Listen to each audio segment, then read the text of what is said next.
बिहार में इन दिनों राहुल गांधी और तेजस्वी यादव वोटर अधिकार यात्रा निकाल रहे हैं। कई जगहों से होते हुए यात्रा चल रही है, लेकिन इस बीच राहुल गांधी और तेजस्वी यादव जब पूर्णिया पहुंचे तो यहां अचानक एक मखाना के खेत में चले गए और वहां किसानों से बातचीत की। इस दौरान राहुल गांधी ने कहा कि मखाना किसान जितनी मेहनत करते हैं उतनी आमदनी उनकी होती नहीं है और अब तक जितनी भी सरकारें रहीं उन्होंने इसे नज़रअंदाज किया, जबकि बिहार मखाना की खेती के लिए विश्वविख्यात है। 90% खेती मखाना की बिहार में होती है और यही मखाना जब बाहर या विदेशों में जाता है तो ये हजारों किलो के भाव से बिकता है। इस वक्त यही हम दिखाने की कोशिश आपको कर रहे हैं। पूर्णिया में इस वक्त हम मौजूद हैं, जहां पर कल राहुल गांधी गए थे।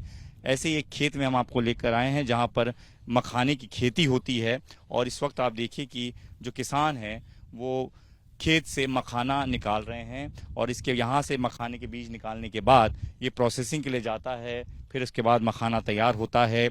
7 से 8 महीने की ये पूरी की पूरी जो है खेती से लेकर प्रोसेसिंग तक का टाइम होता है। यानी आप समझिए कि आधे साल से ज़्यादा मेहनत इसी तरीके से खेत में प्रोसेसिंग फैक्ट्री में इन लोगों को करनी होती है। लेकिन क्या उतनी आमदनी इन लोगों की हो पाती है, नहीं हो पाती है, इन्हीं लोगों से जानने की कोशिश करेंगे। लेकिन पहले मैं आपको तस्वीर दिखा रहा हूं कि ये देखिए किस तरीके से पानी से भरे खेत हैं और उस खेत के बीच में से, पानी के बीच में से ये मखाने के बीज निकालने की कोशिश कर रहे हैं। तो ये देखिए तस्वीरें में हम आपको दिखा रहे हैं। सर ये बताइए आपका नाम क्या है? अशोक कुमार यादव। अशोक जी, ये जो आप लोग 7-8 महीने की मेहनत होती है और कल राहुल गांधी तो इस इलाके से गुजरे ही थे, आपने देखा ही होगा। उन्होंने कहा कि आमदनी इतनी हो ही नहीं पाती है किसान की। आपका क्या कहना है, क्या वाकई में आमदनी नहीं हो पाती है? क्योंकि हजारों किलो में बिकने वाला जो सामान है बाहर, वो यहाँ उसके आपको क्या सही दाम मिल पाता है? देखिए, सबसे पहली बात है कि ये खेती करने में खेत को जुताई से लेके और 6 महीने तक पानी भर के रखना पड़ता है और कम से कम मिनिमम 2 फीट का तो अवश्य होना ही चाहिए। अगर उससे कम हो गया तो जितना भी लागत है वो सब बेकार चला जाएगा, 1 रुपया भी वापस नहीं आएगा। अच्छा। और 6 महीना मेहनत कितना है, इसमें जो भी होता है, फर्टिलाइजर्स है, पेप्सिसाइड है, या जो भी तरह का दवाई है, टॉनिक है, सारे चीज का समय समय पर निगरानी करना पड़ता है। तो लागत थोड़ा ज़्यादा और सब फसलों से कई गुना ज़्यादा पड़ जाता है। जिस सब अनुपात में लागत होता है, यहाँ मार्केट की व्यवस्था उतनी अच्छी नहीं है और बिचौलियों के हाथों में चला जाता है, किसान को लाभ नहीं मिल पाता है। तो इससे हम लोगों को जितना मेहनत है, जितना परेशानी है, जितना लंबी समय लगता है, उस अनुपात में वैसा बचत नहीं होता है जो कि किसान का आर्थिक व्यवस्था सुदृढ़ हो सके। लेकिन हर बार हर सरकार बात करती है। अब नीतीश कुमार ने भी इसको जीआई टैग तो दिलवाई दिया। क्या लगता है उसके बाद कुछ फायदा हुआ? फायदा क्या होगा, जैसे था वैसे हो रहा है। परिवर्तन तो कुछ नहीं देख रहे हैं। विगत वर्षों से जैसा हो रहा था उसी ढंग से हो रहा है। कोई अच्छी व्यवस्था नहीं है, कोई सुविधा नहीं है। कोई सुविधा नहीं है। वो राहुल उतना कर रहा है।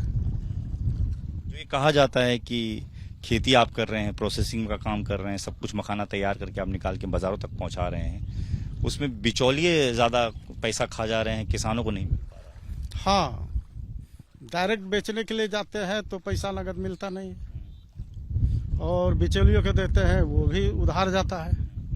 फिर बाद में तरह तरह का प्रॉब्लम निकालेगा कि ये हो गया, वो हो गया, ऐसा हो गया, अच्छा नहीं है नहीं, जो कहता किसान को लेना पड़ता है।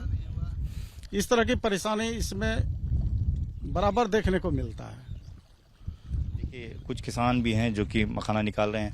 भैया 1 मिनट आएंगे, जरा बात कर लेंगे आपसे कि आप किस तरीके से साल भर ही मेहनत करते हैं। थोड़ा पास आ जाइएगा, नजदीक आ जाइएगा। हम लोग साल भर मेहनत नहीं करते हैं बाबू, यही जो मखाना उठाने के लिए आते हैं, यही समझिए 1-1.5 महीना 2 महीना लगभग मखाना उठाते हैं।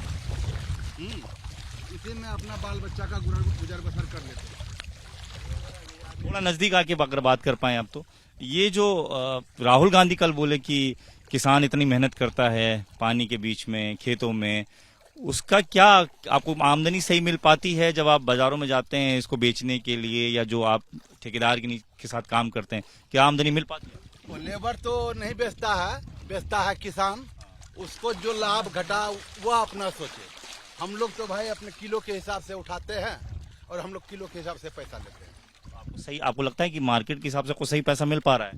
सही क्या मिलेगा मार्केट के हिसाब से, पर मजदूरी खट करके ऊपर कर लेते हैं, बस यही बात है। अगर ना खटे तो मजदूरी भी ना ऊपर होगा। एक एक करके बोढ़ करके ले जाते हैं, तब मखाना एक जगह जमा होता है, तब 5 किलो उठाते हैं। वह उठा करके पीछे किलो के भाव में किसान को देते हैं, वह अपना हमको देता है। बाकी बात किसान ले जा करके मखाना फोड़ी को देता है, फोड़ी अपना बेचता है, मखाना फोड़ता है। आप ये कितने महीने मजदूरी करते हैं खेतों में? ये खेतों में 2 महीना तक हो जाता है। 2 महीने की मजदूरी में ही पूरा साल भर का काम निकालना होगा? नहीं, पूरे साल भर का कहाँ से होगा। बाकी बात दबिया भी चलाना पड़ता है, कचिया भी चलाना पड़ता है, कोदरा भी चलाना पड़ता है, धान भी रोपना पड़ता है, धान भी काटना पड़ता है। मजदूर आदमी का क्या है, आज हुआ ठीक है, कल नहीं हुआ तो भूखे है। परेशानी भी है, मखाना उठाने में परेशानी। आज हुआ तो ठीक है, कल भूखे है, कल काम नहीं है। आज काम है तो कर रहे हैं, खा रहे हैं, अच्छा है, यही समझ लीजिए। कितना मुश्किल होता है ये काम, अगर आप बताओ? होता है, पानी जब काटता है ना, देखते हैं पानी समुच्चा दम्मा उड़ा देता है, फिर भी मखाना उठाते हैं। क्या करेंगे, मजदूरी नहीं है कोनो। अभी धान नहीं काटने के लिए जा सकेंगे, अभी धान कटनी तो है नहीं, जो यह छोड़ देंगे धन कटनी करेंगे, यही मखाना में लगना पड़ता है। हाँ। तो ये अपनी परेशानी देखिए, बता रहे हैं कि कितना असर पड़ता है पानी में। इस तरीके से दिन भर मखाना निकालने में बहुत मेहनत लगती है। किसान की अपनी मेहनत है, किसान की अपनी लागत है, और जैसे अशोक जी बता रहे हैं कि जितनी लागत है उतनी कमाई नहीं है। और अक्सर जब बोला जाता है कि हज़ारों किलो के भाव से अगर मखाना बाजार में बिक रहा है तो उस हिसाब से कमाई भी होनी चाहिए। उस हिसाब से अगर कमाई हो तो हमको लगता है कि बिहार खुशहाल होगा और यहाँ का किसान भी थोड़ा आर्थिक स्थिति मजबूत होगा। लेकिन हर बार चुनाव से पहले इस तरीके की बातें हर पार्टी करती होगी, आप लोगों के पास आते होंगे कि मखाना किसानों को हम आगे बढ़ाएंगे। क्या इतने सालों में कुछ बदलाव हुआ, कुछ उत्थान हुआ, कुछ हो पाया? नहीं, कुछ भी नहीं हो पाया। ये तो चुनावी उलों का वादा है। चुनाव के समय में तरह तरह का राजनीति के तहत, वोट लेने के तहत वो तरह तरह का प्रलोभन देता है किसान को, और बाद में कुछ किसान को हाथ नहीं लगता है, समय समय पर खाद भी नहीं मिलता है। ये सारी समस्या आते रहता किसान को। इसलिए यहाँ का बिहार का किसान 6 महीना 4 महीना अगर अपनी खेती करके खा लेता है, नहीं तो कहीं दूसरे जगह जाके, यहाँ का किसान भी जाके दूसरे राज्य में जाके, स्टेट में जाके अपना काम करता है, जीविकोपार्जन करता है। मतलब एक तरीके से आप कह रहे हैं कि खेती तक छोड़नी पड़ती है क्योंकि उतना पैसा मिलेगा नहीं? मिलेगा नहीं। अगर इससे भी बदतर स्थिति हो जाए तो फिर खेती बहुत छोड़ देता है। पिछले साल बहुत किसान छोड़ दिया। ऐसे होता है, कभी दोबारा तो कोई उपाय नहीं है। अगर करे तो क्या करे, अगर लागत भी निकल जाए तो किसान पीछे नहीं हटता है। ये किसान की नीति है और ये उसका उद्देश्य है। एक उम्मीद पर करते जाता है, मिले अथवा नहीं मिले, वो निम्न स्तर से अपना जीवन का निर्वहन करता है।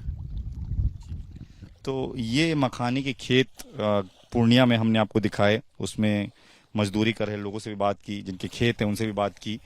दरअसल तस्वीर ये निकल कर आ रही है कि 7-8 महीने की मेहनत, उस दौरान उस पर लागत, खेतों में मखाना लगाने से लेकर उसमें केमिकल, पेस्टिसाइड, जितने भी तरह की चीज़ें होती हैं वो सब मिलाकर मज़दूरों को भी उन खेतों में मखाना निकालने के लिए लगाना है, उनकी मजदूरी अलग। उसके बाद जब बाज़ार में सीधा बेचने जाएं तो जैसा कि बता रहे थे अशोक जी कि सीधा बेचने जाएं तो कोई ख़रीदता नहीं है या सही भाव मिलता नहीं है, बिचौलियों को शामिल करना होता है। जब बिचौलियों को शामिल किया जाता है तो ज़्यादा पैसा वो खा जाते हैं, इनको उतना पैसा मिल नहीं पाता। तो ये परेशानी आज की नहीं है, सालों से चलती आ रही है। उनका कहना है कि राजनीतिक पार्टियां चुनाव के समय ये बात जरूर उठाती हैं कि मखाना किसानों की आमदनी बढ़नी चाहिए, उनका विकास होना चाहिए, क्योंकि ये बिहार की एक बड़ी पहचान है। लेकिन चुनाव बीतने के बाद कोई सुध लेता नहीं है और किसान जैसे तैसे अपनी कमाई इन मखाना के खेतों से कर पा रहे हैं। कैमरामैन राजेश कुमार के साथ दीपक सिंह रावत, एबीपी न्यूज़।